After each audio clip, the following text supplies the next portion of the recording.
morning. This is Dan Macon with week 3 of 52 Weeks of Sheep, and we're still irrigating. It's mid-September. Got about another month to irrigate, so I'm going to have you help me move water this morning. Let's go.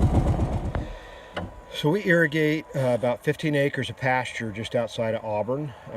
It's our main summer pasture that we use for the sheep, and we irrigate it using a K-line pod system.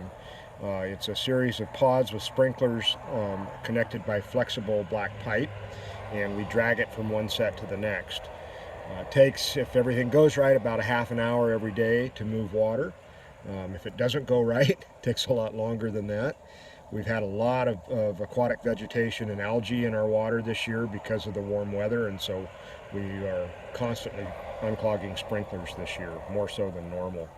We get our water from the Nevada Irrigation District. It's all gravity fed, so we don't have to pump anything, which really cuts back on the total cost of irrigating.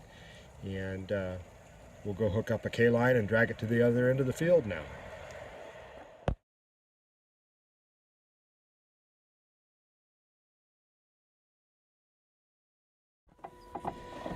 So our system is designed to run on 24-hour sets and a 10-day rotation, which means the water runs for 24 hours in each spot that we put it, and we come back to the same spot every 10 days ideally. It's set up so we put enough water in to meet the plant demands over the course of the summer, really set up to meet plant demands in the hottest time of the year in July and August. We monitor soil moisture, and we also keep track of evapotranspiration, which is the amount of water taken up by the plants and lost through evaporation. And in times of really high evapotranspiration, or ETO, we'll apply more water, basically by leaving the sprinklers a little bit longer if we have to.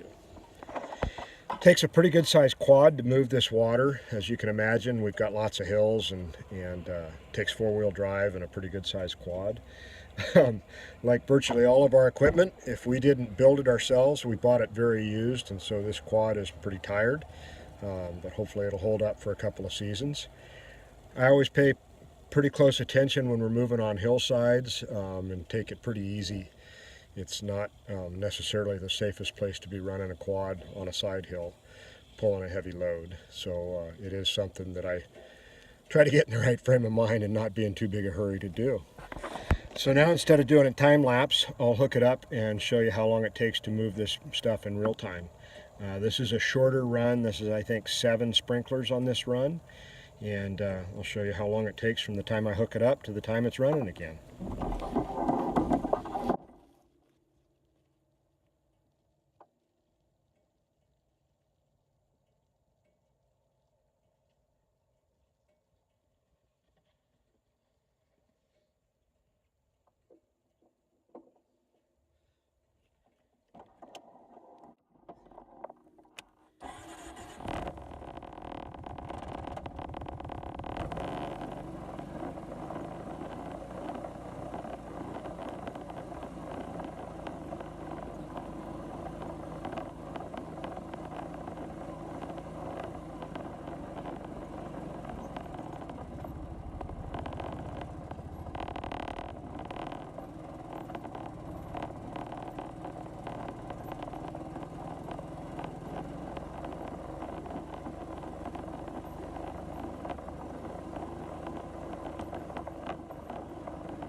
Sorry about all the camera movement. I'm using the high-tech system of duct tape on my toolbox on the quad.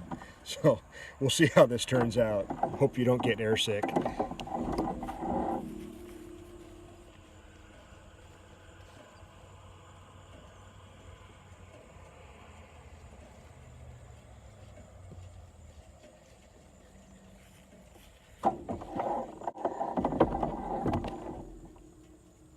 And the sprinklers are all running. Success. So we do get a lot of debris and weeds and other stuff in our water because it is delivered through open ditches from way up in the mountains. So we get a lot of aquatic weeds, we get algae, sometimes we get small fish, crawdads, frogs. This morning there's oak leaves and feathers in the filter, so you never know what you're going to find. And that's the downside of a gravity-fed open ditch system. The water is under pressure when it gets to us, but we've also got all these debris and things that'll clog up our sprinklers, and so it does take some regular maintenance.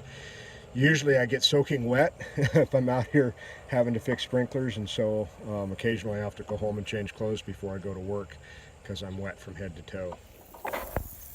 We'll just go over and make sure this last sprinkler came back on all right, not plugged up. Looks like we have success. So we're good, we've got all the water moved.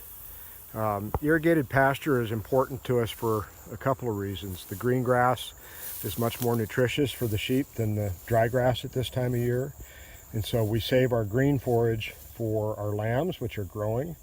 And then, as I mentioned a couple of weeks ago, we save it for flushing the ewes to get them ready for breeding, which starts in October.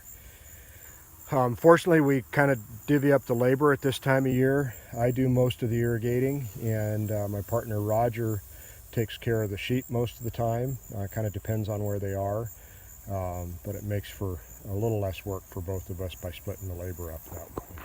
Well, thanks for helping me move water this morning. Didn't take too long this morning, 35 minutes or so, and that's pretty good.